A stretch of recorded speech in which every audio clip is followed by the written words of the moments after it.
Bonjour frères et sœurs, chers amis, j'espère que vous avez passé une bonne semaine la semaine dernière et que vous êtes prêts pour passer encore une bonne semaine cette semaine et avec ce thème que je vous propose, n'aie pas peur.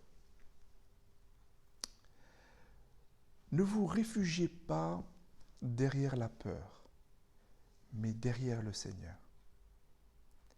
Et nous sommes toujours dans notre étude du livre de Josué, chapitre 1, verset 9, que je vais lire. Ne t'ai-je pas donné cet ordre ? Fortifie-toi et prends courage. Ne t'effraie point et ne t'épouvante point, car l'Éternel ton Dieu est avec toi dans tout ce que tu entreprendras. Le Seigneur connaît nos sentiments et il sait que nous pouvons avoir peur. Il sait que nous pouvons nous réfugier derrière elle quand ce qu'il prévoit pour nous nous semble trop grand pour nous. Frères et sœurs, chers amis, ne vous réfugiez pas derrière la peur, mais derrière le Seigneur. Genèse chapitre 3, verset 10 dit ceci. En fait, la peur, j'ai eu peur et je me suis caché. C'est Adam qui parle. En fait, la peur est une des toutes premières conséquences du péché et de la séparation d'avec Dieu. Hein? On le voit dans ce passage. Et la tactique du diable, c'est de nous faire peur. Il rôde comme un lion rugissant, nous dit la parole de Dieu. La peur paralyse. La peur fausse la réalité. La peur empêche de prendre les bonnes décisions. La peur nous oblige à reculer au lieu d'avancer. La peur empêche d'entrer dans le plan bénissant de Dieu pour notre vie. Comme pour cet homme qui avait reçu un talent, mais il est allé le cacher par peur. Vous vous souvenez de ce passage? C'est dans Matthieu chapitre 25, verset 25. Et j'ai eu peur, il dit, et je suis allé cacher ton talent dans la terre. Alors, comment vaincre votre peur ou vos peurs? Commencez par en reconnaître la source. Est-ce la peur des hommes? Ou alors la peur du qu'en dira-t-on qui vous empêche d'aller à l'endroit que Dieu a préparé pour vous? Voici ce que déclare la Bible dans Ésaïe chapitre 51, verset 12. C'est moi qui vous console. Qui es-tu pour avoir peur de l'homme mortel et du Fils de l'homme pareil à l'herbe?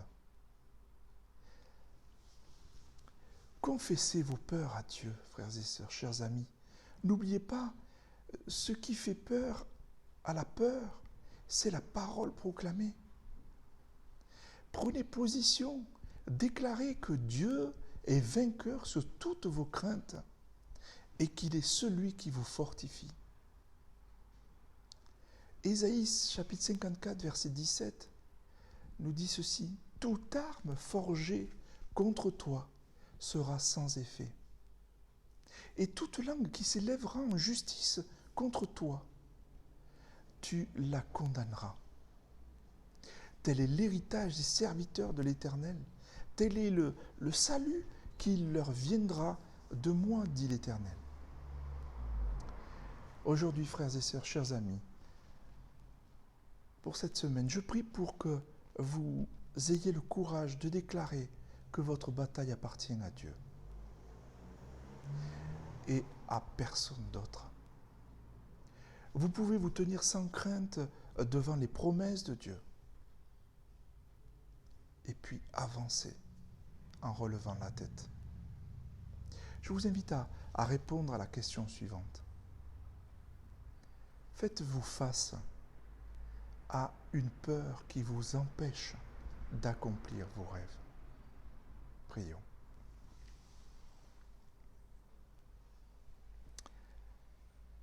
Seigneur, nous voici devant toi.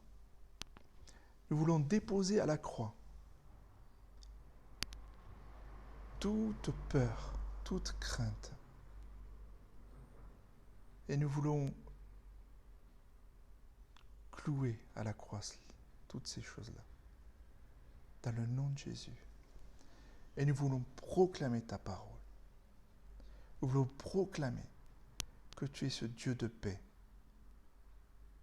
Merci pour ta parole. Merci pour cette semaine où tu nous rappelles que nous n'avons pas besoin d'avoir peur. Nous n'avons pas besoin d'avoir des craintes parce que tu es avec nous. Merci Seigneur. À ton nom seul toute la gloire. Amen. Que Dieu vous bénisse et je vous dis à la semaine prochaine et passez une bonne semaine. N'oubliez pas, Dieu est avec vous, n'ayez pas peur.